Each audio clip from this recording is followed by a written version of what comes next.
A poor single mom sells her wedding ring just to pay rent, but when the pawn shop owner secretly turns out to be a millionaire with a past he's hiding, their worlds collide in ways no one could have imagined.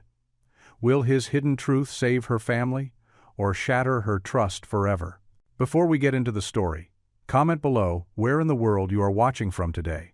The morning sunlight streamed through the thin curtains of Grace Miller's small apartment kitchen, casting long shadows across the worn linoleum floor. She sat at the scratched wooden table, carefully arranging small piles of coins she'd gathered from every corner of their home.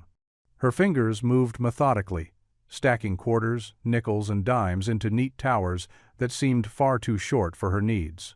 7-year-old Lily bounced into the kitchen, her brown pigtails swinging with each step. Her pink pajamas had little hearts all over them, a thrift store find that had made her squeal with delight 2 months ago. "Mommy, can we have pancakes? It's Saturday." Grace's hand froze over the coins, her throat tightening. She forced a smile, though her heart felt heavy in her chest. "Not today, sweetie. But how about some cinnamon toast? We can make it extra special." Lily's face lit up. "With sugar on top? Just a little sprinkle," Grace promised, grateful for her daughter's easy acceptance. She stood up and walked to the cabinet, opening it slowly to hide its emptiness from Lily's view. The single loaf of bread sat lonely on the shelf, along with half a jar of peanut butter and some nearly empty spice containers. While Lily settled at the table, humming a tune from her favorite cartoon, Grace pulled out 2 slices of bread. She could feel tears threatening to fall, but blinked them back quickly. A mother's tears had no place in a Saturday morning breakfast. "Look what I made yesterday at school," Lily proclaimed, pulling a slightly crumpled paper from her pajama pocket. She smoothed it out on the table, carefully avoiding Grace's neat stacks of coins. "It's our family tree. See? Here's you, and here's me, and here's Daddy in heaven with the angels." Grace's hands trembled as she placed the bread in their ancient toaster. The familiar ache in her chest grew stronger at the mention of Tom. 2 years had passed since the accident, but moments like these still felt like fresh wounds. "It's beautiful, honey," she managed, keeping her voice steady. "Your teacher will love it." The toaster popped, and Grace busied herself with preparing their modest breakfast. She sprinkled cinnamon and a precious pinch of sugar over the buttered toast, cutting Lily's piece into 4 triangles, just the way she liked it. "Daddy used to make the best pancakes," Lily said matter-of-factly, picking up a triangle of toast.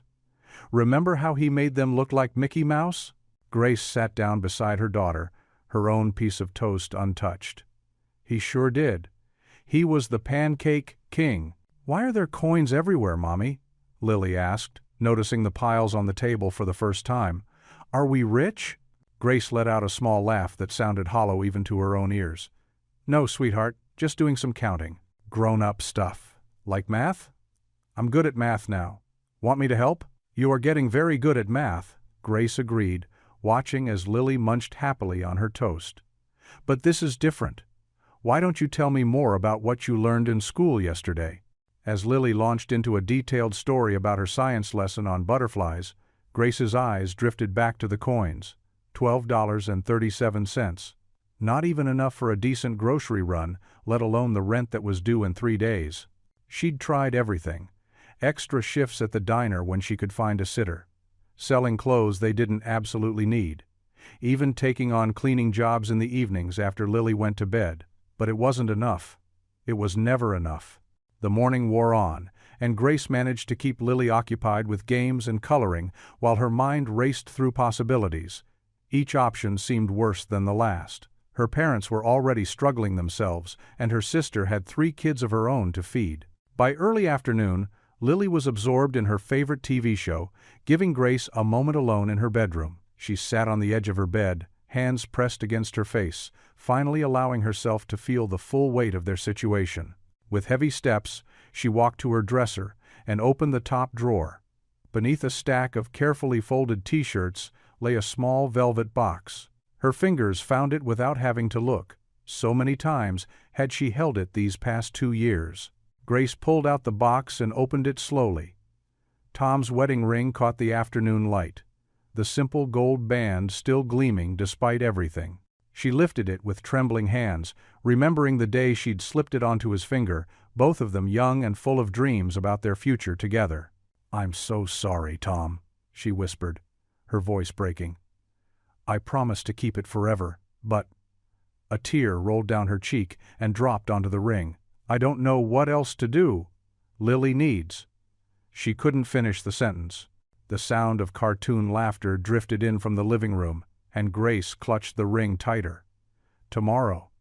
She would take it to the pawn shop tomorrow. The thought made her stomach churn, but Lily's needs had to come first. Tom would understand that, wouldn't he? She held the ring up to the light one last time, watching as it sparkled, a final reminder of happier days. Then, with hands that wouldn't stop shaking, she placed it back in its box and set it on top of the dresser. Tomorrow, it would help keep a roof over their heads. Tonight, she would allow herself this one last evening to remember. The late morning sun beat down on Grace as she walked along Main Street's cracked sidewalk, her hand buried deep in her coat pocket, fingers wrapped tightly around the gold band. Each step felt heavier than the last. The ring pressed against her palm like a burning coal, a constant reminder of what she was about to do. She passed the grocery store, where she could no longer afford to shop, then the cafe where she and Tom used to have Sunday breakfast. Now those memories seemed to mock her current situation. Her throat tightened as she approached the small pawn shop wedged between a laundromat and a hardware store. The worn wooden sign above the door read, "Whitaker's Pawn, Collectibles," in faded gold letters. Grace stood outside for several long moments, watching dust motes dance in the sunlight that filtered through the grimy display window. Various items were arranged behind the glass, old watches, tarnished silver candlesticks, and a collection of vintage cameras that had seen better days. Taking a deep breath, Grace pushed open the door. A small bell tinkled overhead, announcing her presence. The sound seemed too cheerful for such a heavy moment. The shop smelled of old books and furniture polish, with hints of musty cardboard boxes. Shelves lined the walls from floor to ceiling, packed with an eclectic array of items. Glass cases displayed jewelry and precious trinkets. In one corner, an antique rocking horse stood guard over a collection of well-loved teddy bears.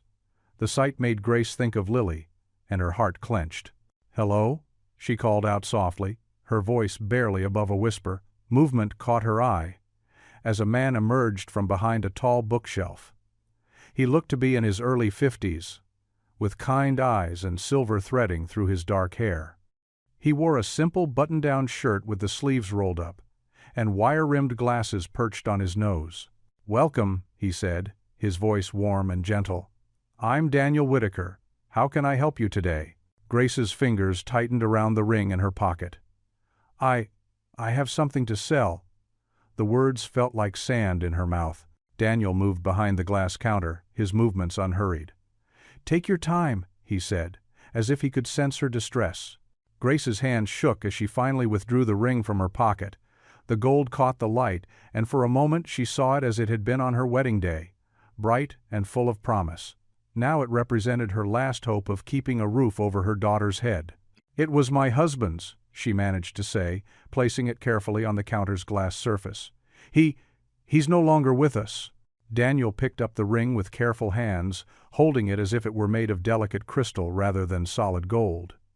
He studied it through his glasses, turning it gently to catch the light. Grace noticed his movements were respectful, almost reverent. "This is fine craftsmanship," he said softly. "May I ask how long you were married?" The question caught Grace off guard.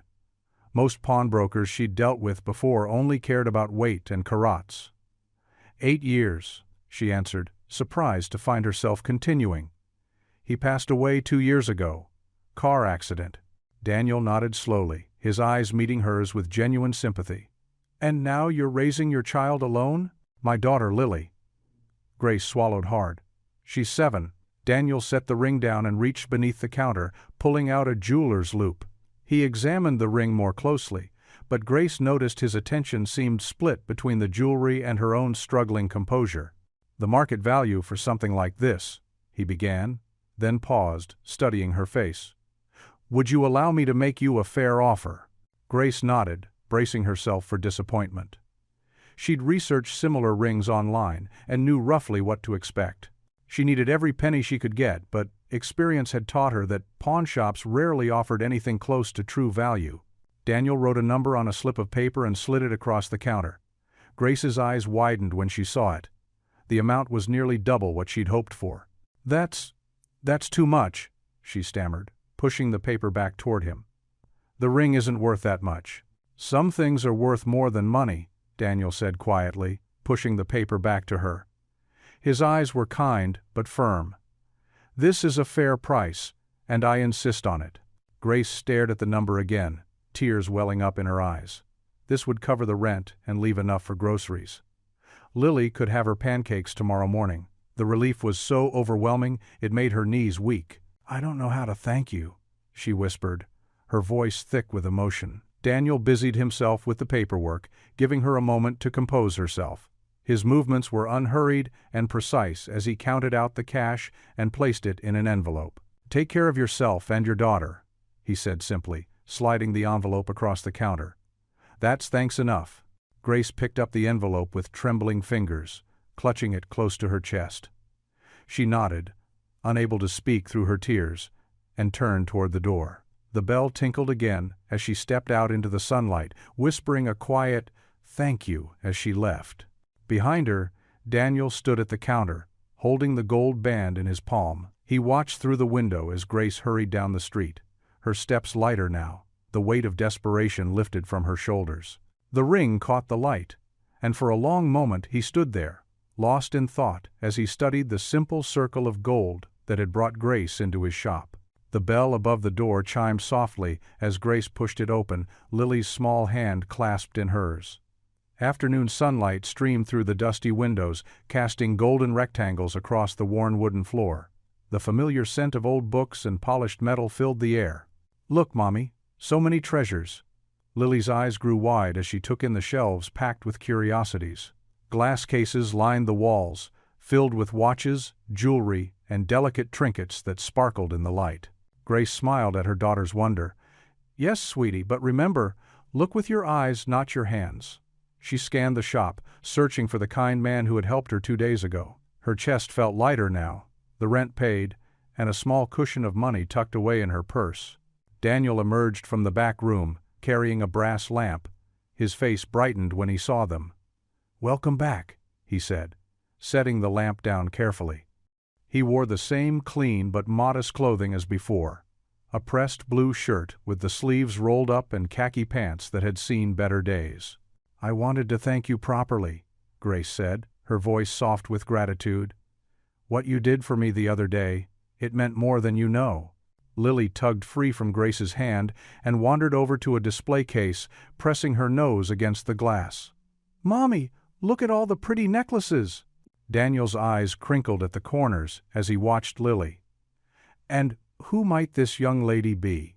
"I'm Lily. I'm 7. She spun around, her pigtails bouncing. "Do you own all these treasures?" "I'm just their temporary keeper," Daniel replied, kneeling to meet her eye level. "Until they find their way to their next home." Grace watched their interaction, touched by his gentle manner with children. Most shop owners would have tensed at the sight of small fingers near their merchandise, but Daniel seemed genuinely delighted by Lily's presence. "What's that?" Lily pointed to an ornate music box perched on a high shelf. Daniel reached up and carefully brought it down. "This is a very special music box from long ago." He wound the key and opened the lid. A tinkling melody filled the shop as a tiny ballerina twirled in front of a mirror. Lily gasped in delight. "It's magic. Would you like to hold it?" Daniel asked, glancing at Grace for permission. She nodded, and he placed the music box in Lily's careful hands. "Look, Mommy, she's dancing just for me." Lily cradled the box like it was made of spun sugar. Grace moved closer to Daniel, while Lily was distracted. "I don't know how to repay your kindness," she said quietly. "The extra money you gave me, it made all the difference." "Sometimes we all need a little help," Daniel replied, his voice warm. "I'm just glad I could be there when you needed it." They watched Lily explore the shop, Daniel pointing out interesting items and sharing their stories. He showed her a kaleidoscope that made rainbow patterns, a tiny ship in a bottle, and a collection of painted wooden animals. With each discovery, Lily's face lit up brighter.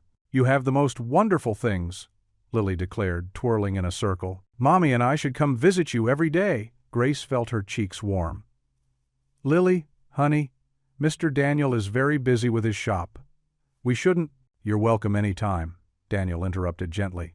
"It gets quiet here sometimes. A little company would be nice." Lily skipped over and took Daniel's hand, swinging it back and forth. Her next words fell like thunder in the quiet shop. "Mommy says you're my daddy." Grace's heart stopped. The color drained from her face as the words hung in the air. "Lily, I didn't—" She stumbled over her explanation, mortification washing over her in waves. But before she could continue, Daniel's warm laugh filled the shop. He knelt down beside Lily, still holding her small hand in his. "Well now," he said, his eyes twinkling. "That's quite a promotion from shopkeeper, isn't it?" Lily looked confused. "But Mommy was talking to Miss Sarah on the phone, and she said you were sent from heaven just like Daddy was, and—" "Oh, sweetie," Grace finally found her voice, though it quavered. "I meant that Mr. Daniel was kind to us, like Daddy always was. Remember how we talked about different kinds of kindness?" Daniel squeezed Lily's hand gently. "Your Mommy's right, and while I'm not your daddy, I'd be honored to be your friend. How does that sound?" Lily considered this for a moment, then nodded solemnly. "Can friends still show me treasure boxes that play music?" "Absolutely," Daniel replied with a warm smile. "That's what friends do." The afternoon sun cast long shadows as Grace and Lily walked home from the pawn shop. Grace's cheeks still burned with embarrassment, and she kept her eyes fixed on the cracked sidewalk ahead. Lily skipped beside her, humming a cheerful tune, completely unaware of her mother's discomfort. "Mr. Daniel is so nice, Mommy," Lily chirped, hopping over a crack in the pavement. "Did you see how many pretty things he has in his shop?" Grace managed a small smile, despite her churning emotions. "Yes, honey, he seems very nice." She couldn't deny the gentle way he had handled Lily's innocent mistake, turning what could have been a mortifying moment into something almost sweet. They turned onto their street, passing Mrs. Henderson's overgrown garden with its riot of spring flowers. The old apartment building loomed ahead, its faded brick exterior a familiar sight that usually brought comfort. Today, though, Grace just felt tired. "Can we go back tomorrow?" Lily asked, tugging at her mother's hand. "Mr. Daniel showed me a music box with a dancing ballerina inside." "We'll see, sweetheart." Grace fished her keys from her purse as they climbed the worn steps to their second-floor apartment. The lock stuck, as usual, and she had to jiggle it twice before it turned. Inside their small kitchen, Grace pulled out a pot and began measuring rice into it. The familiar routine helped calm her racing thoughts. Lily settled at the kitchen table with her coloring book, her legs swinging beneath her chair. "Mr. Daniel has kind eyes," Lily observed, carefully selecting a blue crayon. "Like Daddy did in the pictures." Grace's hand trembled slightly as she added water to the rice. "Yes, he does," she admitted softly. She could still see the warmth in Daniel's expression when Lily had made her startling announcement. There had been no judgment there, no mockery, just understanding and perhaps a touch of something else she couldn't quite name. While the rice simmered, Grace opened a can of black beans and began heating them in another pot, the kitchen filled with the simple, homey aroma of their dinner. She added a pinch of cumin and a dash of salt, little touches to make the basic meal more appealing. "Mommy?" Lily looked up from her coloring.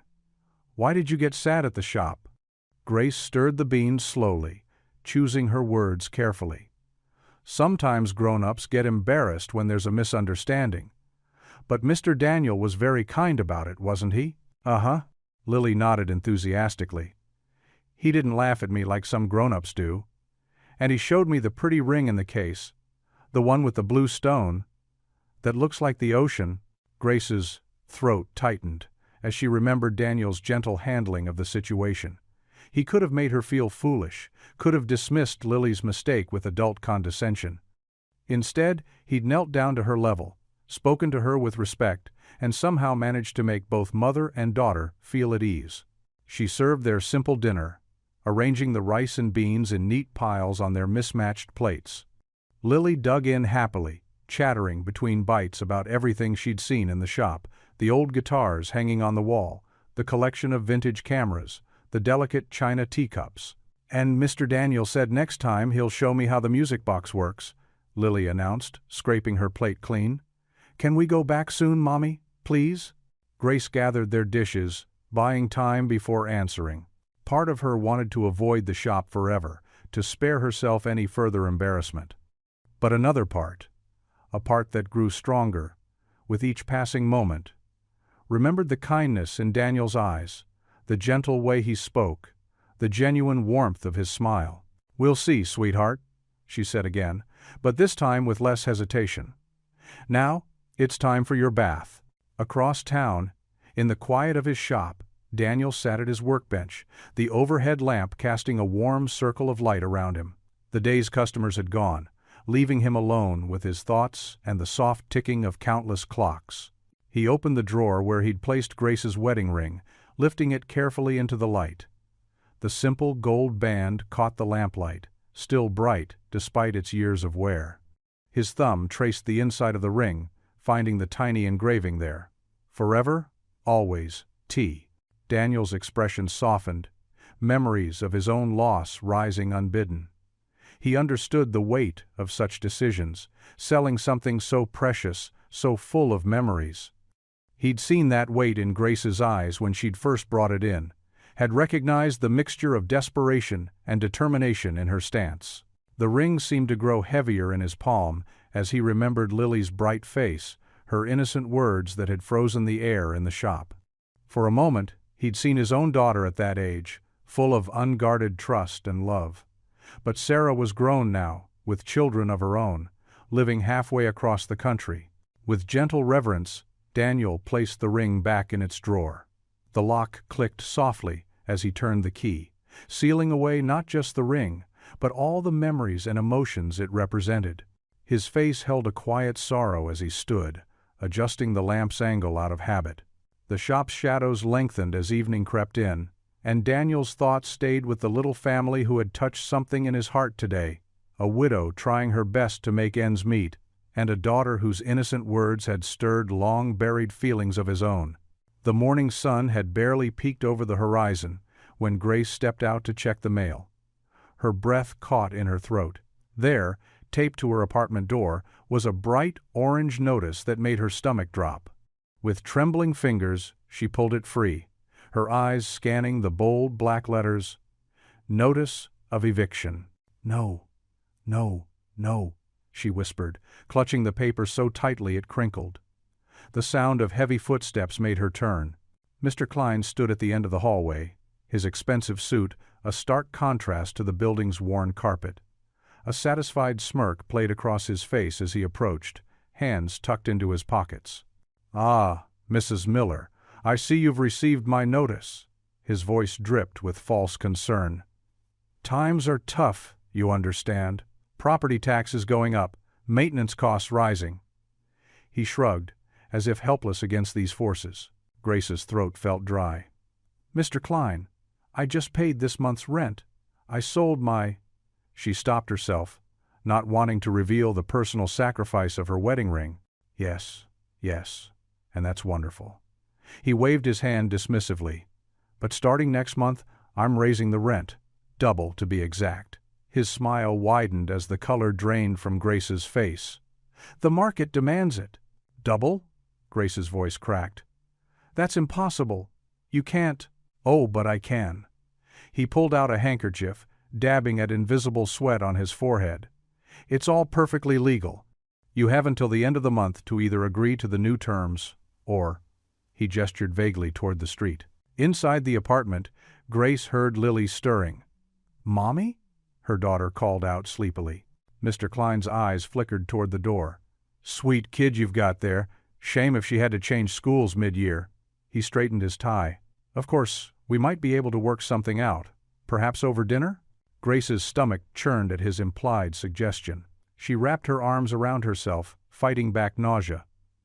"I'll figure something out," she said firmly, meeting his gaze with steely determination. "Suit yourself." He turned to leave, then paused. "Oh, and Mrs. Miller? No more late payments. Not even by a day." His footsteps echoed down the hallway as he left. Grace stumbled back into the apartment, closing the door quietly behind her. She pressed her forehead against the cool wood, trying to steady her breathing. "Mommy, what's that paper?" Lily appeared in her pink pajamas, rubbing sleep from her eyes. Grace quickly folded the notice and forced a smile. "Just some boring grown-up stuff, sweetheart. How about breakfast?" In the tiny kitchen, Grace went through the motions of preparing Lily's cereal, her mind racing. The pawnshop money had covered this month's rent, but double? She'd need a miracle. The thought of Daniel's kindness flickered through her mind, but pride and suspicion held her back. She couldn't depend on the generosity of strangers, no matter how genuine they seemed. Throughout the day, Grace moved like a ghost through her usual routine. She dropped Lily at school, worked her shift at the diner, picked up some hours cleaning houses, all while the eviction notice burned a hole in her purse. Every familiar face on the street seemed to mock her with their security, their homes, their stability. That evening, after a dinner of boxed macaroni and cheese, Grace sat on the edge of Lily's bed for their nightly ritual. Lily knelt beside her, hands clasped in prayer. "Dear God," Lily began in her clear, innocent voice, "thank you for Mommy and for Mac and Cheese and for Mr. Daniel at the shop who was so nice to us." Grace's heart clenched at her daughter's words. She closed her eyes, adding her own silent prayer. The weight of the day, of years of struggling alone, pressed down on her shoulders. Part of her wanted to scream, to rage against the unfairness of it all. Instead, she reached for the faith that had carried her through her husband's death. "And please help Mommy not look so sad," Lily added softly, peeking up at Grace with worried eyes. Grace gathered her daughter into a tight hug, breathing in the sweet scent of her hair. "I love you so much, baby," she whispered, her voice thick with emotion. After tucking Lily in, Grace sat at their small kitchen table, spreading out bills and papers. The numbers didn't add up, no matter how many times she reworked them. The eviction notice sat in the center like a ticking bomb. Across town, Daniel moved through his evening routine at the pawn shop. He straightened displays, counted the till, and finally flipped the open sign to "closed." But instead of heading to the back room, he stood at the front window, gazing out into the darkness. The street outside was quiet, save for a few passing cars. Streetlights cast pools of yellow light on the sidewalk, and somewhere in the distance, a siren wailed. Daniel's reflection stared back at him from the glass, his expression troubled. In his pocket he fingered the wedding ring Grace had pawned, unable to shake the memory of her proud dignity even in desperation. He stood there, a solitary figure in the dim shop, as though the night air carried the weight of Grace's struggles across the sleeping town. The dusty treasures of his shop surrounded him, each item holding its own story of necessity or loss. But tonight his thoughts remained fixed on a single mother and her cheerful daughter, wondering what battles they might be facing in the darkness. The bell above Daniel's pawn shop door chimed softly as Grace pushed it open. Morning sunlight filtered through the dusty windows, catching the brass and silver items on display. Her footsteps were heavy, matching the weight in her chest. Dark circles under her eyes betrayed a sleepless night spent worrying about the eviction notice. Daniel looked up from behind the counter where he was polishing an old pocket watch. His kind eyes crinkled with concern as he took in her appearance, hair hastily pulled back, wrinkled blouse, shoulders slumped with exhaustion. "Good morning, Grace," he said gently, setting aside his work. "Is everything all right?" Grace tried to smile, but it didn't reach her eyes. She glanced around the shop, taking in the familiar smell of old wood and metal polish. The quiet ticking of various clocks filled the silence between them. She started, then stopped, twisting her hands together. "I was wondering if maybe." The words stuck in her throat. Daniel came around the counter, moving slowly as if approaching a frightened animal. "Why don't you sit down?" He gestured to an old wooden chair near the counter. "You look tired." Grace sank into the chair, grateful for its support. "Thank you," she whispered. "Would you like some water? I keep bottles in the back." She shook her head. "No, I'm fine." But her voice cracked on the last word. Daniel leaned against the counter, giving her space while staying close enough to show he cared. "Sometimes," he said quietly, "the hardest thing is asking for help when we need it most." Tears welled up in Grace's eyes. She blinked them back furiously. "The rent?" she finally managed. "They're asking for double, I thought, with what you gave me for the ring. But it's not enough." The words tumbled out in a rush. Daniel's face softened with understanding. He reached beneath the counter and pulled out a small notepad. "Let me help," he said, already writing. "I could advance you some money. And I notice Lily's getting a bit thin. Let me give you a grocery card." Grace's spine stiffened. Pride flared in her chest, hot and defensive. "I'm not looking for charity," she said quickly, standing up. "I shouldn't have come. I'm sorry." "Grace, wait." Daniel's voice was gentle but firm. "This isn't charity. It's one person helping another, like neighbors used to do." She shook her head, backing away from the counter. "I can't. I won't be a burden. I've always managed on my own." "Being strong doesn't mean being alone," Daniel said softly. He held out the notepad where he'd written a figure that made Grace's eyes widen. "Please, let me help." Grace stared at the numbers, temptation warring with pride. The amount would cover the rent and leave enough for groceries. Lily could have her pancakes again, but the thought of taking money from this kind stranger made her chest tight with shame. "I'm sorry," she whispered. "I just can't." She turned and hurried toward the door, her shoes clicking against the wooden floor. The bell chimed again as she pushed outside, leaving Daniel standing alone in his shop. He watched her disappear down the street, his hand still holding the notepad with its offered help. The morning sun cast his shadow long across the floor as he stood there, troubled.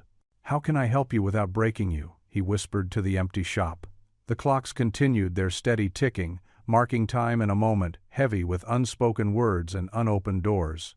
The afternoon sun beat down on Grace's shoulders as she trudged along the sidewalk. Her hands were red and raw from scrubbing floors all morning, and her back ached from bending over sinks and bathtubs. The memory of Mrs. Henderson's pristine house, now even more spotless thanks to her efforts, brought a small measure of satisfaction. The $20 in her pocket felt like both a victory and a reminder of how far she had to go. Lily skipped beside her, humming a tune she'd learned at school. Her pink backpack bounced with each step, covered in the sparkly stickers she'd collected over the past month. Despite everything, Grace thought, her daughter still found ways to shine. "Mommy, look, it's Mr. Daniel's shop." Lily pointed excitedly at the familiar storefront ahead. Grace's stomach tightened. She'd been avoiding this route, but today she'd been too tired to think about taking the long way home. The worn wooden sign reading Whitaker's Pawn Collectibles creaked gently in the breeze. Through the window, she could see Daniel arranging some old books on a shelf. He looked up, catching sight of them, and his face brightened with a warm smile. He raised his hand in a friendly wave. Before Grace could stop her, Lily broke free from her grip and darted toward the shop door. "Lily, wait!" Grace called, but her daughter had already pushed inside.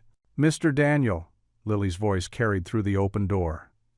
Grace hurried after her, stepping into the familiar musty warmth of the shop. Daniel knelt down as Lily wrapped her small arms around his neck in an enthusiastic hug. "Well, hello there, sunshine," he said, his eyes crinkling at the corners. "You're getting taller every time I see you." "I grew a whole inch," Lily announced proudly. "We measured at school yesterday." Grace stood awkwardly by the door, her hands clasped together. Daniel's kindness made her chest hurt. The memory of refusing his help last week still stung. "Grace," Daniel said softly, standing up. "It's good to see you both." She managed a small smile. "I'm sorry about Lily, just bursting in like that." "Never apologize for bringing sunshine into my shop," Daniel replied, reaching for a small wooden box on the counter. "In fact, I have something here that might interest a growing girl." Lily's eyes widened as Daniel opened the box, revealing a collection of old marbles, their glass surfaces catching the light in swirls of blue and green. "These belonged to my daughter when she was about your age," Daniel said, his voice gentle. Grace noticed the past tense, saw the flash of old pain in his eyes. "They're so pretty," Lily breathed, carefully touching one with her fingertip. "Would you like to have them?" Daniel asked. Grace stepped forward. "Oh no, we couldn't." "Please, Mommy?" Lily turned to her with pleading eyes. Daniel held up a hand. "They're just gathering dust here. Besides, marbles are meant to be played with, not stored away in old boxes." Grace saw the sincerity in his face. The careful way he made the offer seemed casual rather than charitable. Her throat felt tight. That's very kind of you." Lily clutched the box to her chest, beaming. "Thank you, Mr. Daniel. Can I show you how to play?" "Lily, Mr. Daniel is working." Grace started, but Daniel was already pulling up 2 chairs. "I always have time for a game of marbles," he said, winking at Lily. "Your mother can join us too." Grace shook her head. "We should really get home. I have another house to clean early tomorrow." Something flickered in Daniel's eyes. Concern, perhaps understanding. "Of course. But you're welcome any time, both of you." The walk home was filled with Lily's excited chatter about her new treasure. Grace's feet dragged with exhaustion, but her daughter's joy made it easier to keep moving. When they finally reached their apartment building, Grace climbed the stairs slowly, while Lily raced ahead. The sound of her daughter's gasp made her hurry the last few steps. There, sitting on their welcome mat, was a brown paper bag. Grace didn't need to look inside to know what it contained. The shape of a loaf of bread was visible through the paper, and fresh fruits peeked out the top. "Mommy, look! Did someone leave us presents?" Grace stood very still, staring at the bag. No note, but she knew. Of course she knew. The same gentle kindness that had offered too much money for a ring, that had given her daughter a box of precious marbles, had left this offering of food at their door. She picked up the bag, feeling its weight. There was more than just bread and fruit inside. The paper crinkled under her fingers as she unlocked their door, ushering Lily inside. In their tiny kitchen, Grace unpacked the bag with trembling hands. Fresh vegetables, a carton of eggs, milk, cheese, and even a small package of cookies that made Lily squeal with delight. Simple things. But to Grace, they felt like gold. She sank into a kitchen chair, overwhelmed by the warring emotions in her chest. Gratitude threatened to bring tears to her eyes, while pride made her want to march right back to the shop and return everything. The groceries represented exactly what she'd been too proud to accept directly, help she desperately needed. Lily was already arranging her marbles on the coffee table, lost in her own world of childhood joy. Grace watched her daughter, remembering the way Daniel had knelt down to her level, the gentle way he'd shared his own painful past through that simple gift of marbles. The groceries weren't charity, she realized slowly. They were the same as the marbles, a quiet way of saying, "I see you, I understand." From someone who seemed to know exactly what it meant to struggle, to lose, to need help, but find it hard to accept. Grace touched the loaf of bread, still warm from the bakery. Tomorrow, Lily would have toast for breakfast. Real toast, with butter and jam. Her daughter wouldn't have to pretend to enjoy dry cereal or watch her mother count pennies at the kitchen table. She closed her eyes, letting out a long breath. The groceries would stay. Sometimes, she thought, accepting help wasn't admitting defeat. It was finding the courage to let someone care. The bell above Daniel's pawn shop door chimed softly as Grace and Lily stepped inside that Saturday morning.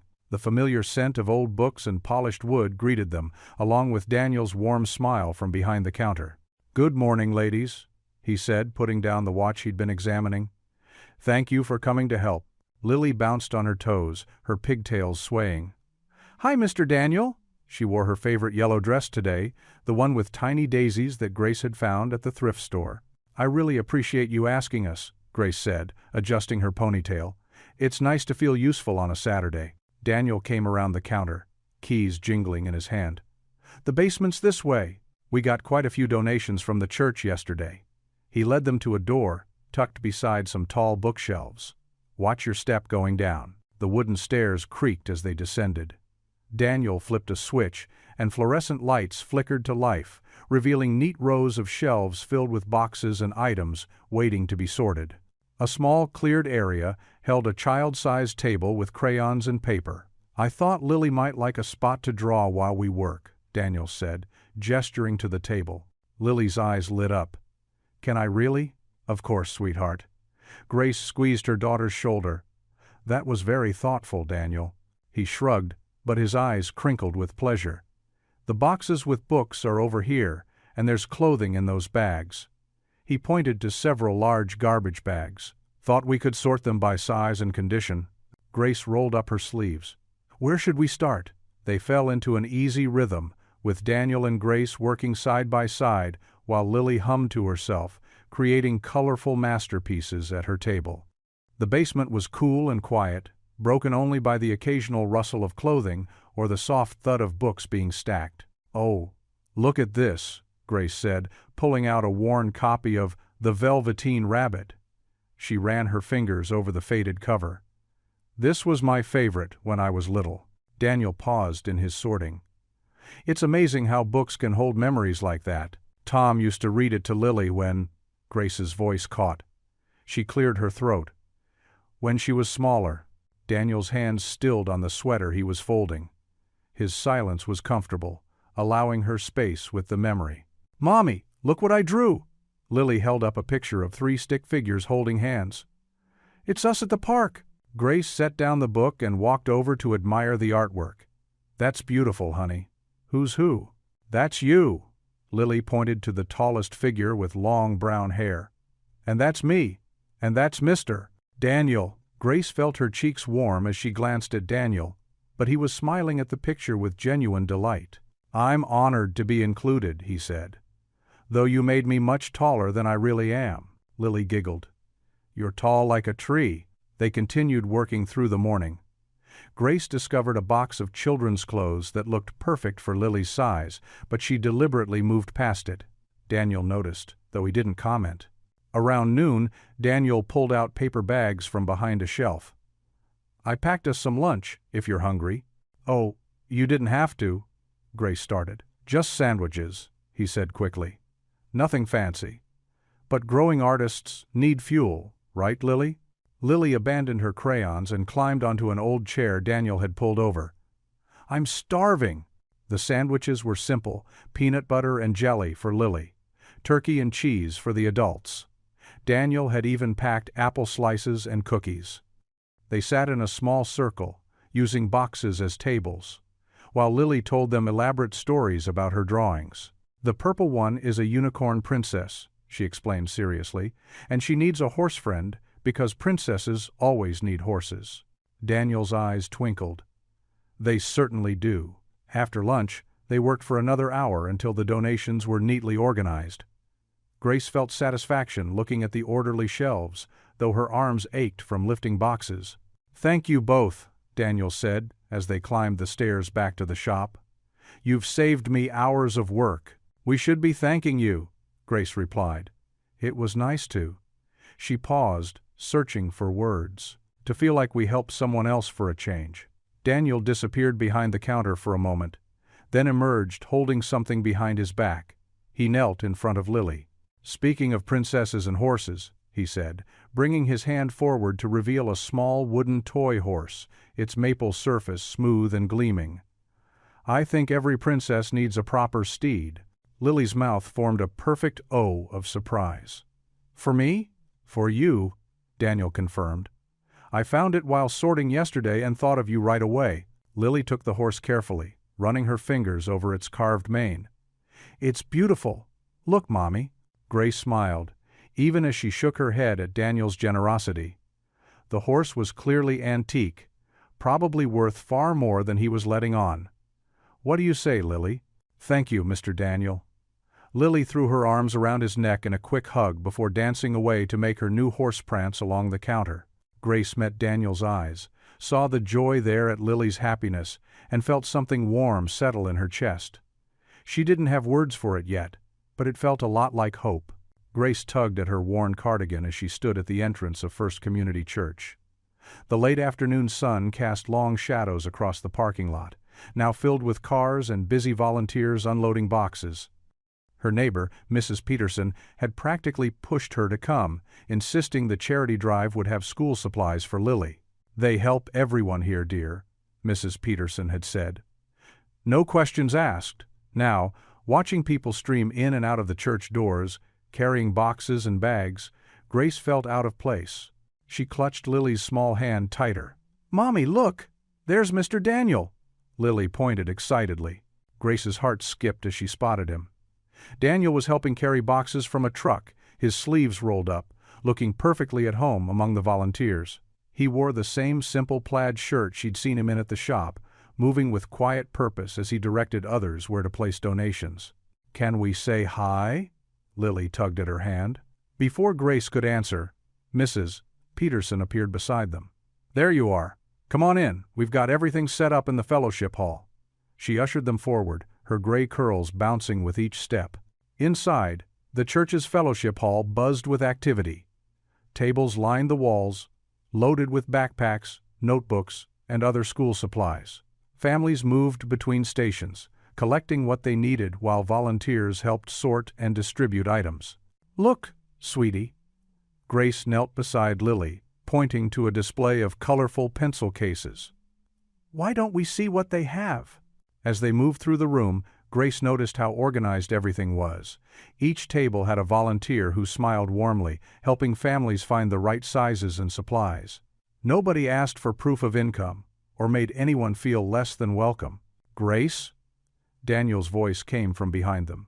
He stood there holding a clipboard, his kind eyes crinkling at the corners. "I'm glad you came, Mr. Daniel." Lily launched herself at him for a hug, nearly knocking the clipboard from his hands. He chuckled, steadying himself. "Hello there, Princess." He ruffled her hair gently. "I bet we can find you the perfect backpack for school." Grace started to protest. "Oh, we're just looking—" "Please," Daniel said softly, so only she could hear. "Let me help guide you through this, as a volunteer." He emphasized the last word, understanding her pride. Grace nodded slowly, her throat tight. Together, they moved through the stations. Daniel showed them where to find each item on the school supply list, letting Lily choose her favorites. A purple backpack with silver stars, notebooks with kittens on the covers, a pencil case shaped like a rainbow. Other volunteers seemed to know Daniel well, greeting him with genuine warmth. Grace watched as he helped other families too, never drawing attention to himself, just quietly ensuring everyone got what they needed. "He's been here since dawn," Mrs. Peterson whispered to Grace as they watched Daniel help a young mother with twins. "Does this every year, that man? Never wants recognition either." Lily sat at a craft table nearby, tongue stuck out in concentration as she worked with colored paper and markers. Grace noticed how Daniel kept glancing their way, his face softening each time he saw Lily. "You're Daniel," Mrs. Peterson continued, patting Grace's arm. "He's got a good heart." "He's not my—" Grace started to correct her, but stopped. The words felt hollow somehow. As the afternoon wound down, Lily ran up to Daniel, hiding something behind her back. Grace recognized the determined look on her daughter's face, the same expression she wore when she had something important to say. "Mr. Daniel?" Lily rocked on her heels. "I made you something." Daniel knelt down to her level, as he always did when talking to her. "Did you now?" With careful ceremony, Lily presented him with a folded piece of construction paper. On the front, she'd drawn what looked like 3 stick figures holding hands, one tall, one medium, and one small. Inside, in her careful second-grade handwriting, were the words, "To my second daddy." Grace felt her chest tighten as she watched Daniel's expression change. His hands trembled slightly as he took the card, and she saw him blink rapidly. "Thank you, Lily," he whispered, his voice rough with emotion. He carefully folded the card and slipped it into his shirt pocket, right over his heart. Grace stood frozen, her own eyes welling up. Joy and guilt warred inside her. Joy at seeing such pure love from her daughter, guilt at her own stubborn resistance to accepting help from this gentle man who had become such a steady presence in their lives. Daniel remained kneeling, one hand still pressed against the pocket holding Lily's card, as though protecting a precious treasure. The laundromat hummed with the steady rhythm of washing machines and dryers. Grace sorted through Lily's small pile of clothes, careful to separate the colors from the whites. The fluorescent lights buzzed overhead, casting a harsh glow on the worn linoleum floor. 2 women stood near the folding station, their voices carrying over the mechanical drone. Grace recognized them as regular customers from the cafe, where she sometimes worked morning shifts. "Did you know about Mr. Whitaker?" the first woman whispered, though not quietly enough. Sally at the bank told me everything. The pawn shop owner? The second woman asked, leaning in closer. That's right. Turns out he's loaded. I mean, millions. The first woman shook her head. Can you believe it? Living like some ordinary shopkeeper when he could be in a mansion? Grace's hand stilled on Lily's favorite pink shirt. Her heart began to pound in her chest. I heard he used to run some big company in the city, the second woman added. Something about investments or banking. That's right. Whitaker Industries. My husband looked it up. The first woman lowered her voice further. Worth a fortune. But after his wife died, he just walked away from it all. Grace's fingers trembled as she mechanically folded the small shirt. Daniel. They were talking about Daniel, the kind man who'd given her more than fair price for Tom's ring, who slipped candy to Lily and left groceries on their doorstep. Makes you wonder why he's playing at running that dusty old shop, the first woman continued. Maybe it's guilt. Or maybe he just likes pretending to be one of us common folk. The words hit Grace like a physical blow. She thought of all the times she'd struggled to maintain her dignity while accepting his help. All the moments she'd felt grateful for his seemingly modest generosity. I heard he still owns the company, the second woman added. Just lets others run it while he plays shopkeeper. Can you imagine having that kind of money and choosing to live like that? Grace abandoned her half-folded laundry and stumbled to the bathroom. She splashed cold water on her face, trying to steady her breathing. In the harsh fluorescent light, her reflection showed pale cheeks and wide, hurt eyes. All this time, she'd thought. What? That he was just a kind-hearted shop owner? That he understood what it meant to struggle? That maybe She cut off that dangerous line of thinking. The rest of the afternoon passed in a blur. Grace mechanically finished the laundry, picked up Lily from the neighbors, and made dinner. But her mind kept circling back to Daniel, to his genuine smiles, his gentle words, the way he treated Lily like she was precious. Had it all been an act? Some wealthy man's idea of charity? After tucking Lily into bed, Grace paced her small apartment. The walls seemed to close in around her. Through her window she could see the lights still on at the pawn shop down the street. Daniel often worked late, sorting through new items or doing paperwork. Before she could talk herself out of it, Grace grabbed her jacket and headed out into the cool evening air. Her steps were quick and determined as she made her way down the quiet street. The close sign hung in the shop window, but light spilled out from inside. Grace watched through the glass as Daniel moved about, carefully arranging items on shelves. He looked so normal. Just a man doing honest work. But it was all a lie, wasn't it? She knocked sharply on the door. Daniel looked up, surprise crossing his face when he saw her. After a moment's hesitation, he came to unlock the door. "Grace, is everything all right?" His voice held genuine concern. "I don't know, Mr. Whitaker," she said, emphasizing his name. "You tell me." Daniel's expression shifted slightly, a shadow crossing his features. "Would you like to come in?" "No." Grace wrapped her arms around herself. "I want you to tell me the truth, about who you really are." He sighed, stepping outside and closing the door behind him. The street lamp cast long shadows across his face. "I assume you've heard something. That you're a millionaire?" Grace's voice cracked. "That this shop is just, what? A hobby? Some kind of game?" Daniel was quiet for a moment, his eyes sad. "It's not a game, Grace." "Then what is it?" "Because I've been feeling so grateful for your help, so touched by your kindness. But all this time you've been what? Slumming it? Getting some kind of satisfaction from helping the poor widow and her daughter?" "That's not fair," Daniel said quietly. "Yes, I have money. Yes, I used to run a large company. But after Sarah, my wife, died, none of that meant anything anymore. So you decided to play pretend instead, to hide behind this." Grace gestured at the shop. "This facade? I chose simplicity because it was the only way I could breathe again." Daniel's voice was steady but pained. The money, the power, the endless meetings and decisions. It all felt hollow after losing her. This shop, it's real. The people who come here, their stories, their struggles, they're real. "And what about me?" Grace demanded, tears threatening to spill. "Was I just another worthy cause? Something to make you feel better about your millions?" Daniel took a step forward, but Grace backed away. "Grace, please. Everything I've done, every interaction we've had, it's been genuine. I never meant to deceive you, but you did." Grace's voice broke. "You let me believe. You let me think you understood what it meant to struggle, to count every penny, to lie awake at night wondering how to make ends meet. I may not struggle financially," Daniel admitted, "but I know what it means to lose everything that matters, to have to rebuild a life from scattered pieces." Grace shook her head, wiping angrily at her tears. "Save your explanations for someone who hasn't spent weeks feeling guilty about accepting help from a man she thought was just getting by himself. I don't need your pity, Mr. Whitaker, and I don't need your charity."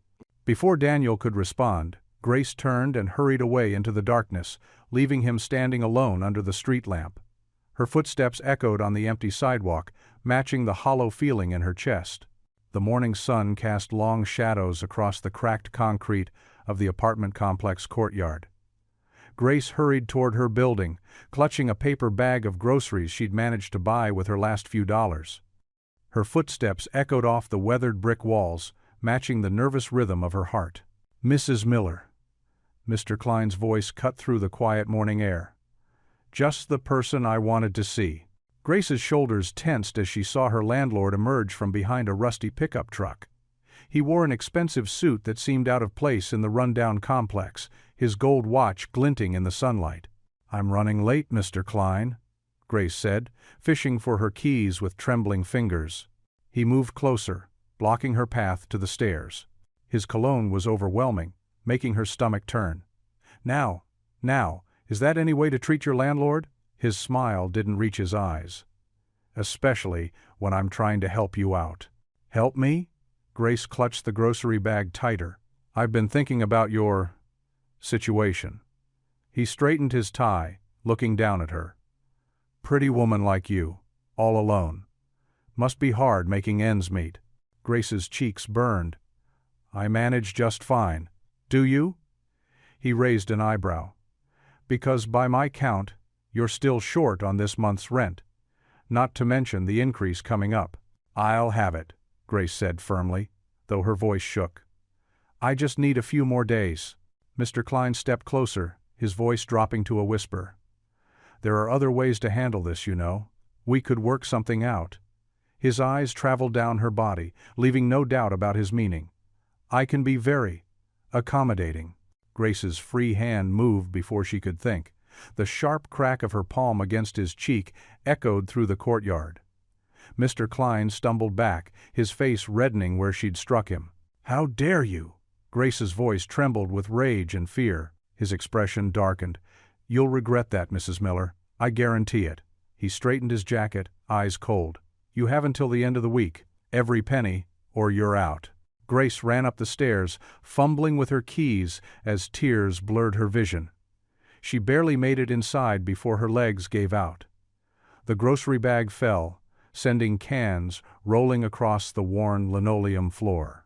Lily looked up from her coloring book at the kitchen table, her eyes widening. "Mommy? What's wrong?" Grace tried to speak, but only a sob escaped. She slid down against the door, wrapping her arms around herself.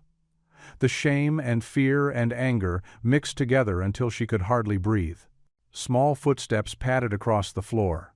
Lily's warm arms wrapped around her neck, her child's embrace pure and unconditional. "Don't cry, Mommy," she whispered, her little hand patting Grace's back. "Mr. Daniel will help." Grace pulled back, looking into her daughter's innocent face. The mention of Daniel's name only twisted the knife deeper. She'd trusted him, started to believe in his kindness. But it had all been a lie.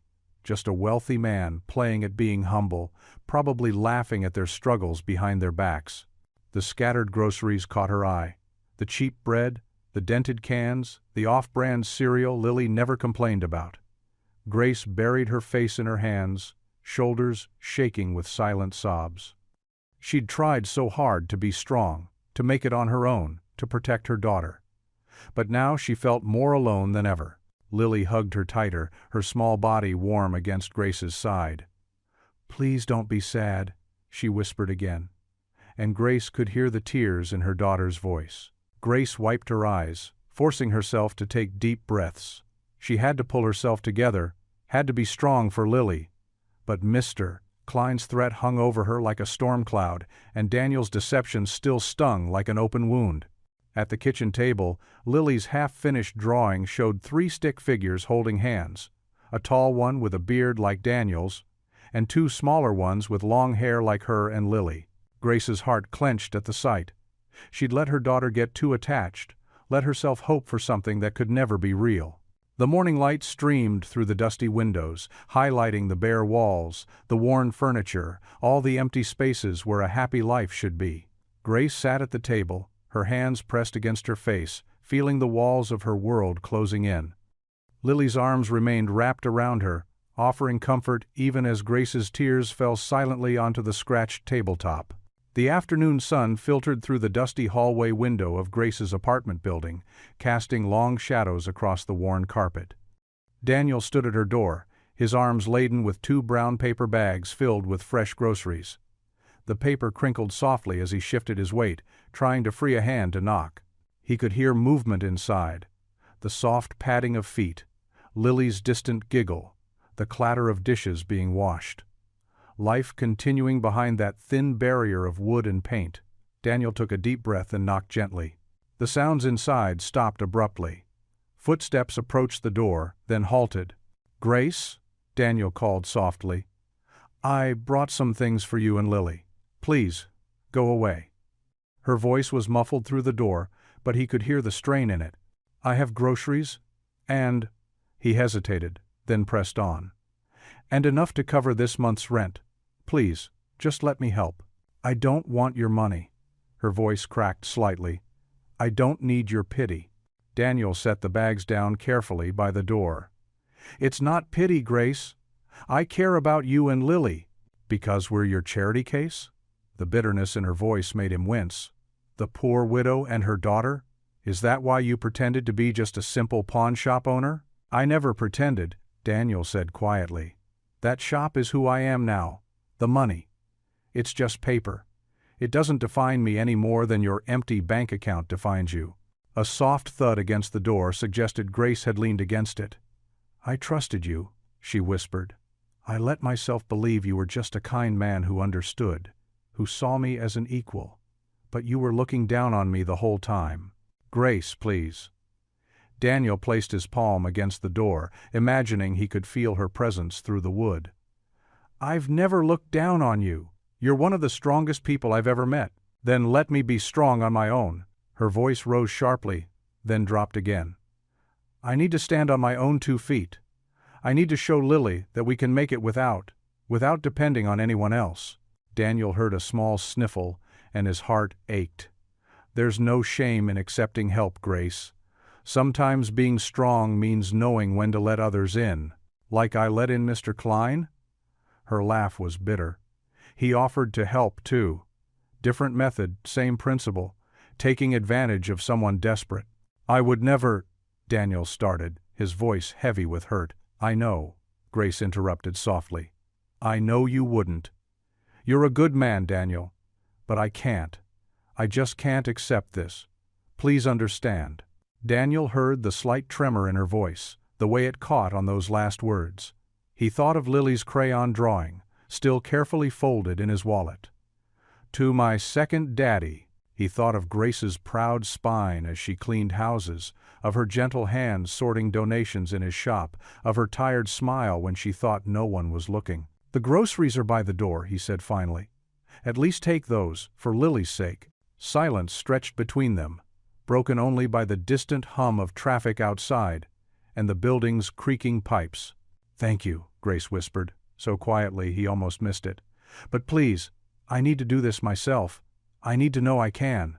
Daniel stood there for a long moment, his hand still pressed against the door. He could almost picture Grace on the other side, her forehead resting against the wood, tears sliding silently down her cheeks. But he couldn't reach her. Not now. "I understand," he said finally, though his chest felt tight with unspoken words. "But remember, you're not alone, Grace. When you're ready, I'll be there." He stepped back slowly, his shoes scuffing against the threadbare carpet.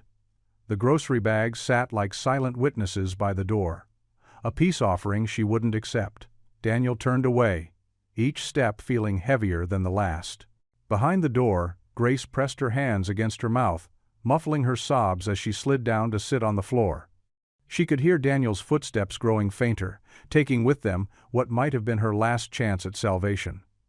But pride and fear and hurt had built a wall she couldn't tear down, not even for him. The afternoon sun continued to stream through the hallway window, casting Daniel's long shadow as he walked away, head bowed under the weight of helplessness. Inside her apartment, Grace wrapped her arms around her knees and cried silently, knowing she had just cut her only lifeline, but unable to do anything else. Through her tears, she heard Lily's small voice from the kitchen. "Mommy, when is Mr. Daniel coming to visit again?" Grace pressed her face against her knees, her shoulders shaking with silent sobs. The morning sun crept through the threadbare curtains of Grace's small apartment, casting harsh light on the stack of cardboard boxes she'd collected from behind the grocery store. Each one felt like another admission of defeat. She folded them open with trembling hands, trying to keep her movements quiet so she wouldn't wake Lily. But Lily was already awake, sitting cross-legged on her bare mattress. Her stuffed elephant, Mr. Trunks, was clutched tightly to her chest. "Mommy?" she asked, her voice small. "Where will we go?" Grace's heart clenched. She forced herself to keep folding boxes, not meeting her daughter's eyes. "We'll figure something out, sweetie. We always do." "But," Lily's lower lip trembled, "will we have to sleep on the street? Like the lady with the shopping cart?" Grace abandoned her box and crossed the room, pulling Lily into a tight hug. "No, baby, I promise we won't sleep on the street." The words felt hollow in her mouth, but she pushed on with false cheer. "We're just going on an adventure." Lily didn't look convinced. "Can't we stay with Mr. Daniel?" "No." Grace's voice came out sharper than she intended. She softened her tone. "We need to do this on our own." They spent the morning packing their meager belongings. Grace wrapped their few dishes in old newspapers, each clink of ceramic against ceramic echoing like an accusation. Their clothes went into garbage bags because she couldn't afford proper suitcases. The few photos she had of Tom, her late husband, were carefully wrapped and tucked into her purse where they'd be safe. Lily tried to help, but mostly ended up reorganizing her stuffed animals over and over, unable to decide which ones to pack first. Grace watched her daughter's careful deliberation and had to turn away, wiping her eyes with the back of her hand. By noon, the apartment looked bare and foreign. The walls, stripped of their few pictures, showed lighter patches where frames had protected the paint from fading. Their life had been reduced to a pile of boxes and bags, and it wasn't even that big a pile. Grace heard heavy footsteps in the hallway, and her stomach lurched. Mr. Klein's voice carried through the thin door. "Time's up, Miller. You better be ready." Lily dropped her elephant and ran to Grace, wrapping her arms around her mother's waist. Grace stroked her daughter's hair, trying to project a calm she didn't feel. "It's okay, sweetie. Just remember what I told you. Head high, okay?" "Head high," Lily repeated in a whisper. The door rattled as Mr. Klein unlocked it. He stood in the doorway, his considerable bulk filling the frame, a self-satisfied smile on his face.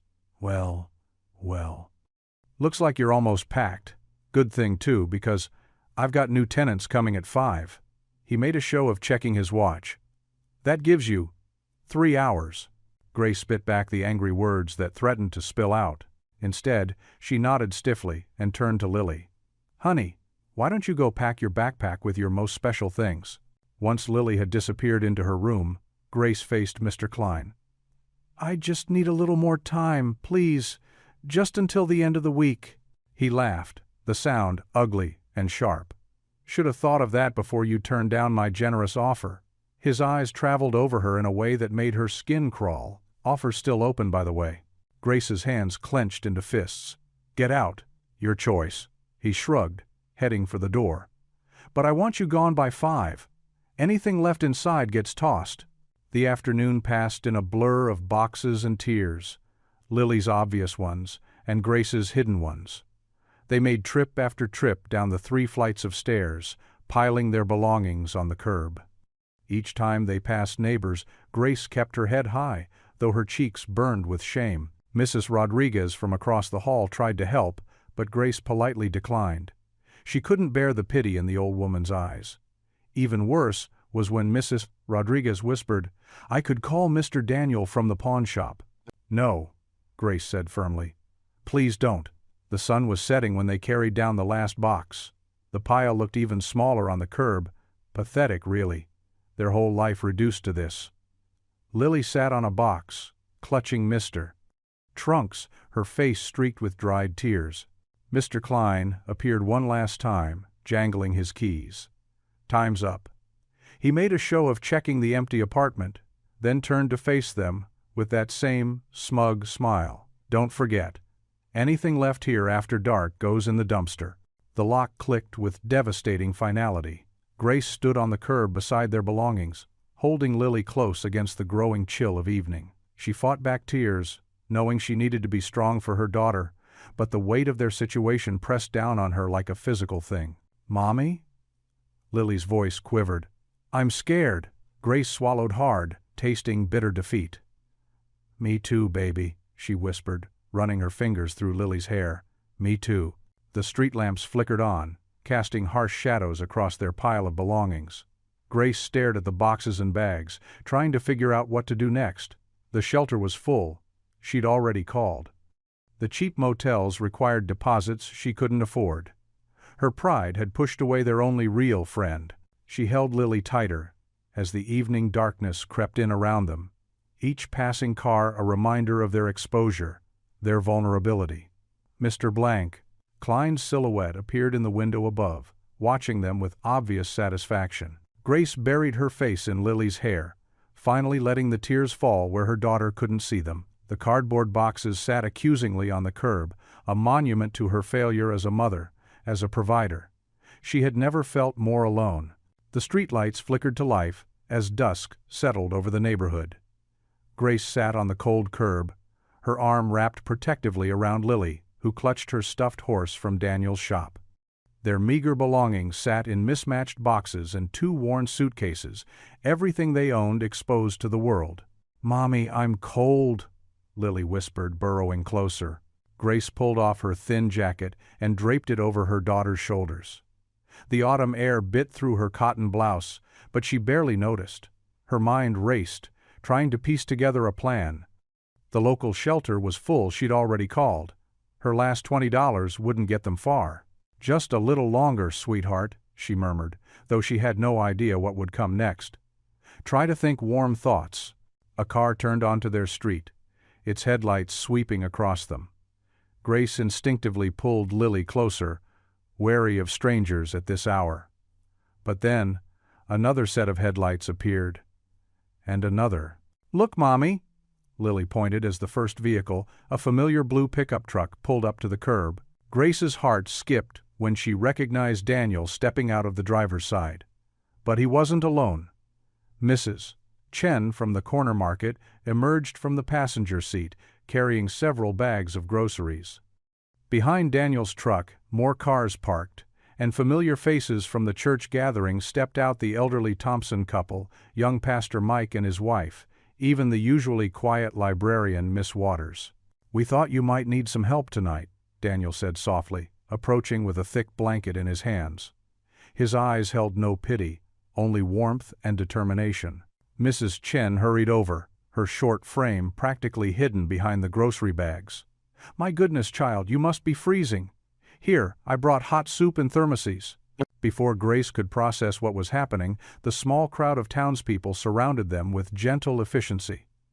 The Thompsons spread blankets on the ground, creating a makeshift picnic area.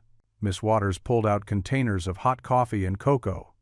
Pastor Mike and 2 other men from the church began quietly organizing Grace's boxes, taking inventory. I don't understand," Grace stammered, watching as her neighbors, people she'd only exchanged pleasant nods with before, worked together like a well-oiled machine. "How did you know?" "Word travels fast in small towns," Mrs. Chen said, pressing a warm cup of soup into Grace's hands. especially when good people need help. Lily had perked up considerably, accepting a cookie from Mrs. Thompson with a gap-toothed smile. "See, Mommy? I told you Mr. Daniel would help." Grace looked up at Daniel, who stood slightly apart from the group, his presence steady and reassuring. He hadn't swooped in with his checkbook or tried to solve everything with money. Instead, he'd brought something far more valuable: community. The front door of the apartment building slammed open. Mr. Klein stormed out, his face red with anger. "What's going on here? This is private property. You can't just—" "Can't what, Mr. Klein?" Pastor Mike stepped forward, his usually gentle voice firm. "Can't help our neighbors? Can't show basic human decency? This is a legal eviction," Mr. Klein sputtered, waving a piece of paper. "She failed to pay." "Failed to pay your illegal rent increase," Miss Waters interrupted, surprising everyone with her sharp tone. The typically quiet librarian drew herself up to her full height. "We've all seen how you operate, raising rents without proper notice, ignoring repair requests, intimidating single mothers." Mrs. Chen nodded vigorously. "My nephew is lawyer. He say what you do is not legal." Mr. Klein's face grew redder. "This is ridiculous. I'll call the police." "Go ahead." Daniel spoke for the first time, his voice quiet but carrying clearly in the evening air. He stepped forward, and despite his simple clothes and gentle demeanor, something in his presence made Mr. Klein take a step back. "The police can review all of your rental practices," Daniel continued. "Every contract, every special arrangement you've tried to force on tenants. I'm sure they'd be very interested." He paused, letting the words sink in. "Or, we could handle this differently." The gathered neighbors stood silent, watching. Even Lily seemed to sense the gravity of the moment, pressing close to Grace's side. "Mr. Klein's eyes darted between the faces in the crowd, perhaps seeing them clearly for the first time, not as powerless individuals, but as a united community. "This is— you can't," Mr. Klein sputtered, but his bluster was failing. Daniel hadn't raised his voice or made threats. He didn't need to. His quiet authority, and the solid wall of community behind him, spoke volumes. Grace watched in amazement as her neighbors stood firm, their silent support more powerful than any angry confrontation. These people, whom she'd been too proud to lean on, had shown up without being asked. They'd brought not just blankets and food, but dignity and strength in numbers. Mr. Klein's shoulders sagged slightly, his swagger deflating under the steady gaze of the townspeople. He looked less like a threatening figure now, and more like what he truly was, a small man who'd gotten too comfortable bullying those he thought couldn't fight back. "We should discuss this situation properly," Daniel said, his tone reasonable but brooking no argument. "Perhaps in the morning, with clearer heads and proper documentation." The landlord opened his mouth, closed it, then opened it again. But before he could speak, Mrs. Thompson called out cheerfully, "Oh my, is that your car alarm going off, Mr. Klein?" There was no alarm, of course, but the pointed comment was clear. Mr. Klein's mouth snapped shut. He shot one last glare at the gathered crowd before turning on his heel and stalking back into the building. Grace felt tears welling up in her eyes, but for the first time in months, they weren't tears of despair. Around her, the impromptu gathering continued, as if nothing unusual had happened. Mrs. Chen was ladling out more soup. Miss Waters had produced a deck of cards and was teaching Lily a game, and Pastor Mike's wife was organizing the boxes with military precision. "Thank you," she whispered, looking up at Daniel.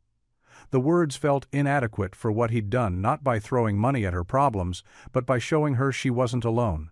The rumble of engines broke the evening silence as headlights swept across Grace's face. Car doors slammed, and footsteps approached from all directions. Grace stood quickly, pushing Lily behind her, ready to face whatever new challenge was coming, but it was Daniel who stepped into the glow of the streetlight first. Behind him, familiar faces emerged from the shadows: Mrs. Chen from the bakery, Pastor Mike from the local church, and at least 24 others from the neighborhood. They carried blankets, thermoses, and determined expressions. Mr. Klein burst out of the building's front door, his face red with anger. "What's this supposed to be? Some kind of protest? Get off my property!" "Actually," Daniel said, his voice quiet but firm. "The sidewalk is public property." He stepped forward, and for the first time since Grace had known him, she saw something steely beneath his gentle demeanor. Gone was the humble pawnshop owner. In his place stood someone who commanded attention. "This is harassment." Mr. Klein jabbed a finger at the crowd. "I'll call the police." "Please do," Daniel replied calmly. "I'm sure they'd be very interested in reviewing your rental practices, and the health code violations Mrs. Chen has documented, and the illegal fees you've been charging single mothers." The landlord's face paled slightly. "You can't prove anything." "I can prove everything." Daniel pulled out a folder from his coat. "Every complaint, every threat, every instance of harassment, all documented. Did you know Mrs. Peterson from 3B recorded your suggestions about alternative payment methods?" Grace gasped softly, remembering her own encounter with Mr. Klein's unwanted advances. Around her, the crowd murmured angrily. "Who do you think you are?" Mr. Klein sputtered. Daniel stepped closer, his voice level but intense. "I'm Daniel Whitaker, CEO of Whitaker Industries. Semi-retired now, but my lawyers still keep regular hours." He held up his phone. "Would you like their number?" The crowd stirred. Grace felt her chest tighten. Even knowing about his wealth, seeing Daniel embrace it so publicly for their sake was overwhelming. "You're bluffing," Mr. Klein said, but his voice wavered. "Am I?" Daniel smiled, but it wasn't his usual warm expression. "I've spent the last month gathering evidence, speaking to your tenants, and reviewing your business practices. I could bury you in litigation for years." He paused, letting the words sink in. "Or we could make this simple." Mr. Klein swallowed hard. "What do you want?" "I want to buy this building. Market value, cash offer, immediate closing." Daniel pulled out another document. "My lawyer drew up the paperwork this afternoon. Sign it, and all this goes away. Fight me, and I'll make sure every authority from here to the state capitol knows exactly what kind of landlord you are." Pastor Mike stepped forward, adding his voice. "The church board is very interested in fair housing practices in our community, Mr. Klein. Very interested indeed." Mrs. Chen spoke up next, her accent thick with emotion. "We all have stories, Mr. Klein. We all have proof." The landlord's eyes darted from face to face in the crowd, finding no sympathy. His shoulders sagged. "Fine. You want it? Take it." He snatched the document from Daniel's hand. "Where do I sign?" Daniel produced a pen, his calm never wavering.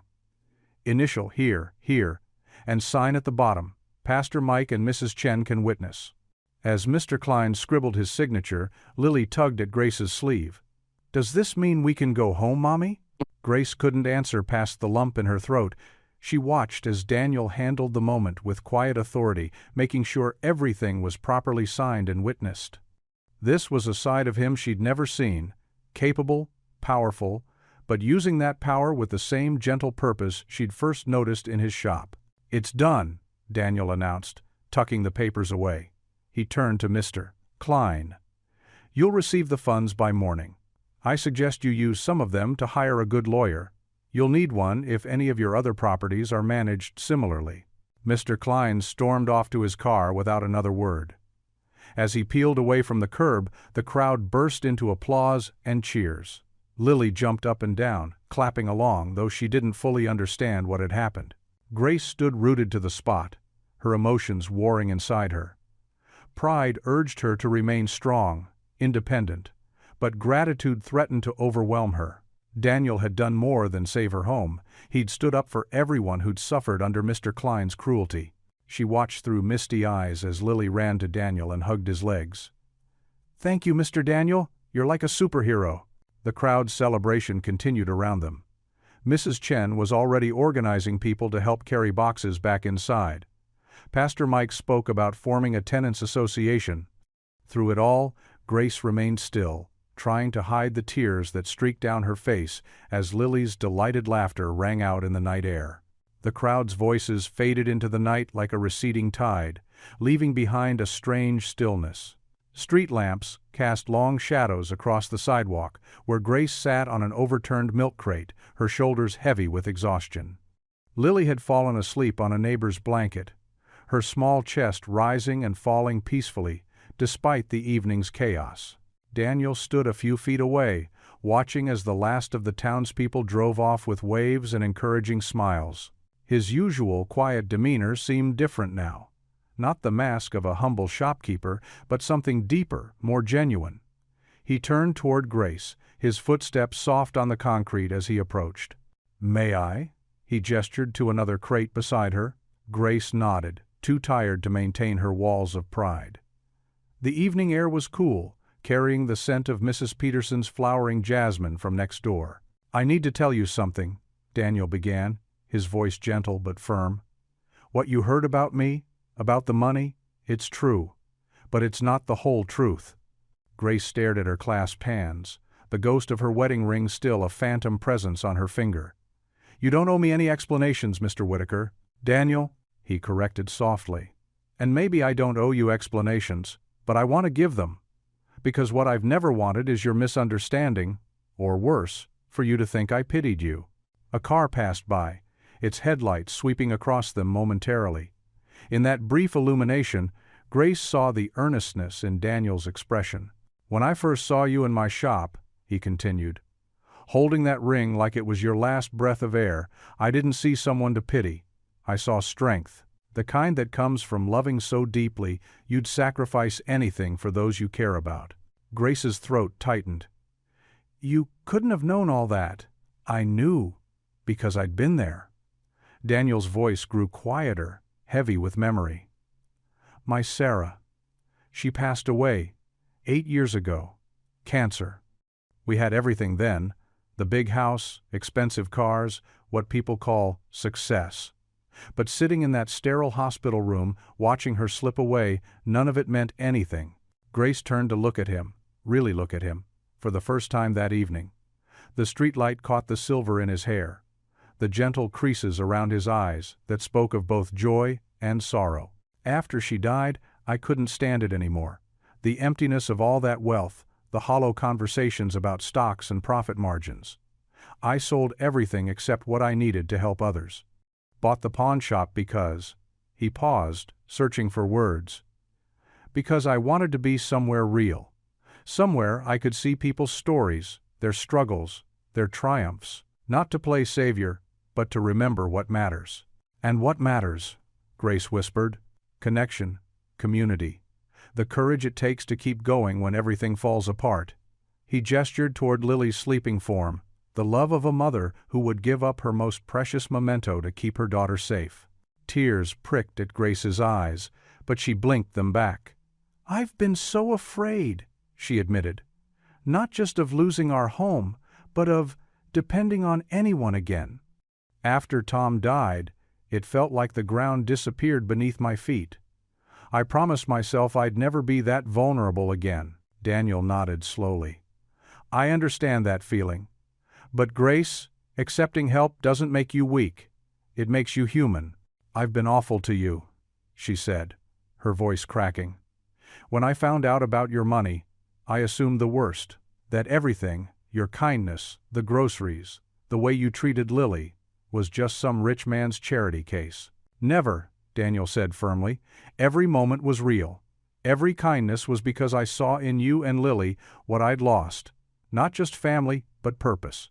When Lily called me second daddy that day," he swallowed hard, "I hadn't felt that kind of joy in years." Grace's carefully constructed walls began to crumble. The tears she'd held back for so long started flowing freely down her cheeks. "I'm so tired," she whispered. "Tired of being strong all the time. Tired of pretending I can do it all alone." Daniel hesitated for a moment, then slowly reached out and took her hand. His palm was warm and weathered, steady against her trembling fingers. "You don't have to do it alone," he said softly. "Accepting help doesn't diminish your strength. It proves it. It takes more courage to open your heart than to keep it locked away." Grace looked down at their joined hands, feeling the simple truth of his words sink in. In the quiet of the night, with Lily's peaceful breathing and the distant chirp of crickets, she finally allowed herself to feel the full weight of her exhaustion, her fear, and most importantly, the relief of not having to carry it all by herself anymore. "I don't know how to do this," she admitted quietly. "Neither do I," Daniel responded with gentle honesty. "But maybe that's okay. Maybe we figure it out one day at a time, together." A soft breeze rustled through the trees, carrying away some of the heaviness that had settled around them. Grace squeezed Daniel's hand, accepting not just his help, but the possibility that sometimes strength meant letting someone else help carry the load. Sunlight streamed through freshly washed windows, casting warm patterns across the newly painted walls of Grace's apartment. The smell of lemon cleaner and fresh paint lingered in the air as she unpacked another box marked "Kitchen" in her neat handwriting. Each item she placed in the cupboards felt like putting down roots, tentative but hopeful. Lily twirled in the middle of the living room, her arms spread wide. "Mommy, look! My room is pink now!" She dashed back and forth between her bedroom and the kitchen, bringing stuffed animals one by one to show Grace where she planned to put them.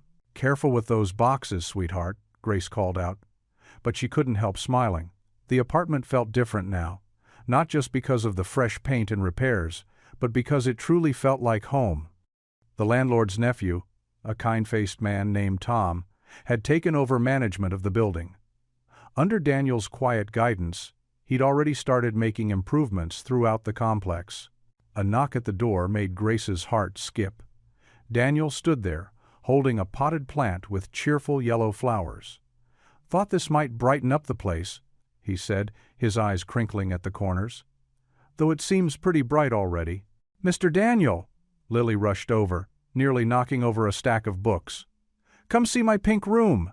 "In a minute, Princess," he chuckled, setting the plant down on the counter. "Let me help your mom first." Grace watched as Daniel rolled up his sleeves and began unpacking boxes alongside her. His movements were careful, respectful, never assuming, always asking where things should go. It struck her how different this felt from charity. This was partnership, built on mutual respect and understanding. "The shop opens at 10 tomorrow, Daniel mentioned casually, placing plates in the upper cabinet. "No pressure, but there's a desk by the window if you're still interested in helping out." Grace paused, a coffee mug in her hands. The offer was clear: work, not handouts. "I'd like that," she said softly. "Thank you." "Don't thank me yet," he grinned. "Wait until you see how much paperwork comes with running a pawn shop." Lily tugged at Daniel's sleeve. "Now, can you see my room?" "Lead the way, Princess." He followed her down the short hallway, ducking his head playfully to fit through her doorway. Grace listened to their voices, Lily's excited chatter about where each stuffed animal would live, Daniel's warm responses. She remembered how, just a week ago, she'd stood on the curb with their belongings, feeling like her world had crumbled. Now, piece by piece, it was rebuilding into something new. The afternoon passed in a blur of unpacking and organizing. Daniel fixed a wobbly shelf in the bathroom, showed Lily how to arrange her books by size to make them look like stairs for fairies, and somehow managed to make sense of Grace's tangled collection of power cords and chargers. As evening approached, Grace realized they'd worked through lunch. Her stomach growled and Daniel immediately noticed. "I know a great little diner around the corner," he suggested.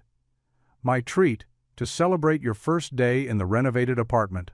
Usually, Grace would have hesitated, but something had shifted. She understood now that accepting help didn't mean surrendering independence. "That sounds wonderful," she said. "Let me just grab my purse." The diner was cozy, with red vinyl booths and chrome trim that sparkled under warm lighting. Lily slid into the booth first, patting the seat beside her. "Sit here, Mr. Daniel." Grace settled across from them, watching as Daniel helped Lily with her menu, pointing out the children's selections. The waitress brought water and took their orders. A grilled cheese for Lily, club sandwich for Daniel, and a chicken salad for Grace. While they waited for their food, Lily colored on her placemat, her tongue sticking out in concentration as she drew what appeared to be 3 figures holding hands. Grace caught Daniel's eye across the table, and something unspoken passed between them, a shared understanding, a quiet gratitude. Their food arrived steaming hot, and Grace bowed her head briefly in prayer. When she looked up, she noticed Daniel and Lily had done the same. The simple synchronicity of the moment touched her deeply. Lily chatted between bites about her plans for her new room, her excitement about helping at the shop, and how she couldn't wait to show her best friend Emma the apartment. Daniel listened intently, asking questions that made Lily beam with importance. Grace watched them, her food almost forgotten on her plate. The scene before her felt both ordinary and extraordinary, a simple dinner in a local diner, yet filled with a warmth she hadn't felt in years. This wasn't just three people sharing a meal. This was something more. Daniel caught her eye again, and this time his smile held a question. She nodded slightly, feeling tears prick at the corners of her eyes. Happy tears, she realized. The kind that come when something broken finally begins to heal. Lily finished her grilled cheese and immediately started eyeing the dessert menu propped against the napkin holder. Daniel winked at Grace before turning to Lily. "Should we share a slice of apple pie? With ice cream?" Lily's eyes widened hopefully. "Is there any other way?" Daniel laughed. When the pie arrived, it came with 3 forks. They took turns taking bites, Lily giggling when Daniel got ice cream on his nose. Grace found herself laughing too, the sound surprising her with its freedom. The light outside the diner windows had faded to a soft purple, casting a gentle glow over their booth.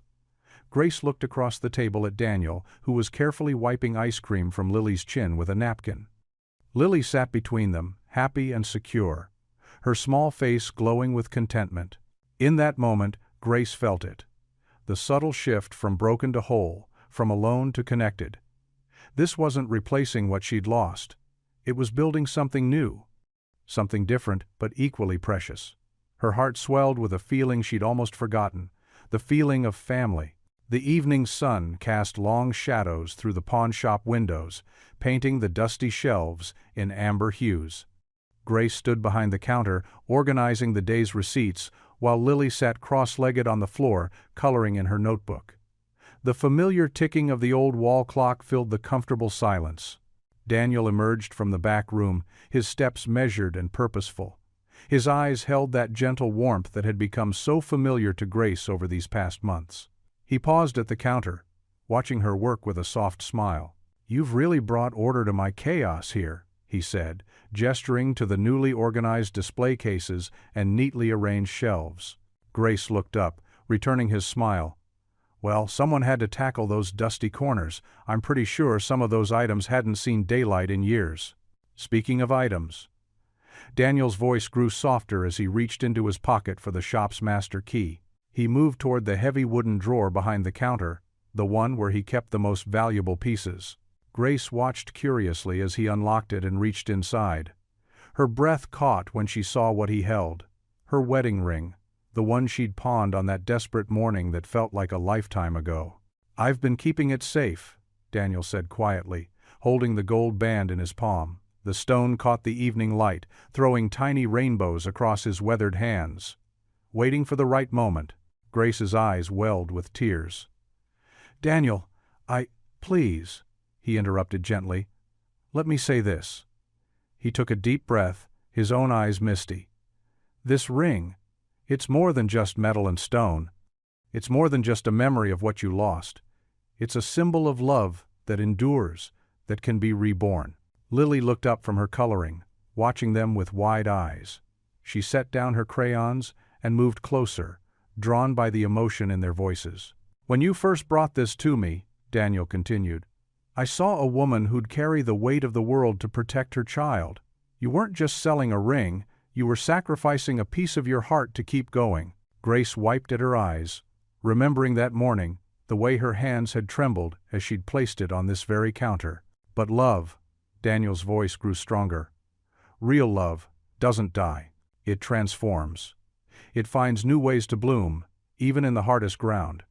He held out the ring to her, his hand steady. "Your past, your strength, your journey, they're all part of who you are. And who you are is someone I've grown to love deeply." Lily crept closer, standing now at her mother's side, her small hand finding Grace's and squeezing tight. Grace stared at the ring, her vision blurry with tears.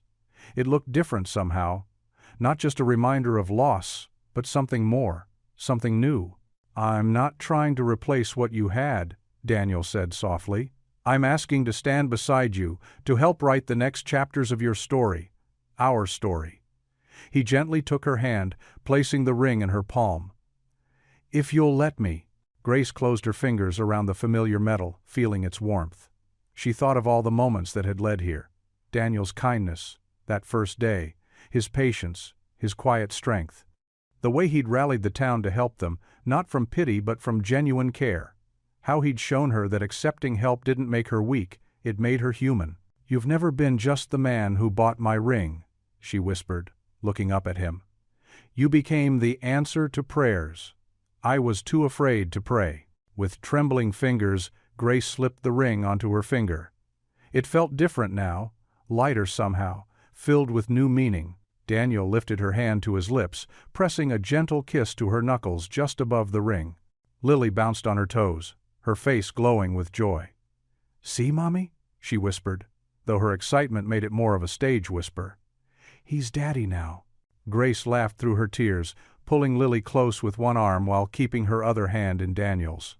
Her heart felt full to bursting, not with the desperate hope of survival anymore, but with the steady warmth of something real and lasting. The evening sun painted them all in gold as they stood there, no longer three separate stories, but one family, bound together by something stronger than circumstance. Through the shop window, Grace could see the town settling into dusk, the same streets she'd once walked in desperation, now leading her home. The ring caught the light, throwing one last rainbow across their joined hands. It was no longer just a reminder of what she'd lost, but a promise of everything they'd found, and everything they'd build together. What would you do if you were in their place? Comment your answer below, and let's see how you'd rewrite the ending. If you enjoyed the story of Grace Miller, I handpicked the next story that you will enjoy. Please don't miss this one. Click here to watch it,